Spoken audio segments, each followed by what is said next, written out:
عمل لك شويه عدس اخر جمدان، حاجه تحفه كده. بصي هتاكلي صابعك وراه. ايه عدس؟ امال فين المحشي والحمام بتاع امبارح؟ بح، مش انت اللي غضبتي على الاكل؟ بعت طبقك لخالتك ام حميد وجارتها. يا دي النيلة يا ام حميدو. يا بنتي سيبك بقى من الاكل والشرب، طمنيني، انا قلبي وكلني عليكي. ابوكي زمانه جاي دلوقتي اهو. الباب بيخبط، ابوكي جه. ريكو حبيبتي، عملتي ايه في الامتحان يا حبيبتي؟ هتفرحي ابوك يا حبيبتي ولا ايه يا حبيبتي؟ ما تقلقوش، سيكي فيا يا ماما، سيكي فيا يا بابا. ممكن اعمل حمام؟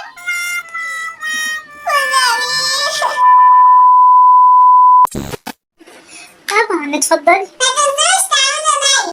انا لازم اعمل حاجه بسرعه علشان اشغل ماما، علشان ما تفكرش وتسالني تاني على الامتحان. الو ام حميدو، احنا النهارده يا ام حميدو عازمينك على الغدا. يا حبيبتي، ازيك عاملة ايه؟ بجد؟ عاملين عدس وماما بتقول نزلوا صاحبتي يا حبيبتي تيجي نتغدى معانا ام حميدو القلب.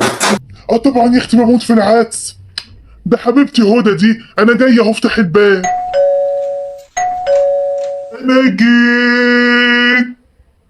يلا حبايبي، واحده تجيب لي الملح والتانيه تجيب العيش. انا هخلف لكم العدس اهو لانه سخن سخن. يلا يا حبايبي. ام حميدو جت.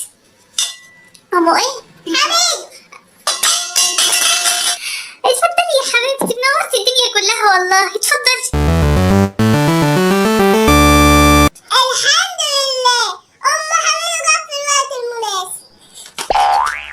الله يسامحك يا ماما، مش انت ممكن عايزة اطلع الاولى دي؟ انت واحد من 10 طلعت الاولى اهي. اما اكلم بقى صاحبتي دي اشوفها جابت درجة ايه عشان هي تقال درجة زفت زي.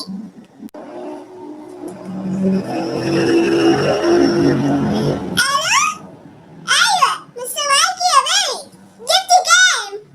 ايوه يا ريكو انا جبت 5 من 10. وعملتي ايه؟ وقلتي مادك ايه اصلا؟ يا 5 نفات واحد منها بكتب. يا ايه ده؟ طب ما انا ممكن احط جنب الواحد 0 ويبقى كده انا جبت 10. باي يا بيبي باي. باي يا ريكو. الله يخليكي يا حبيبتي، مليون هنا.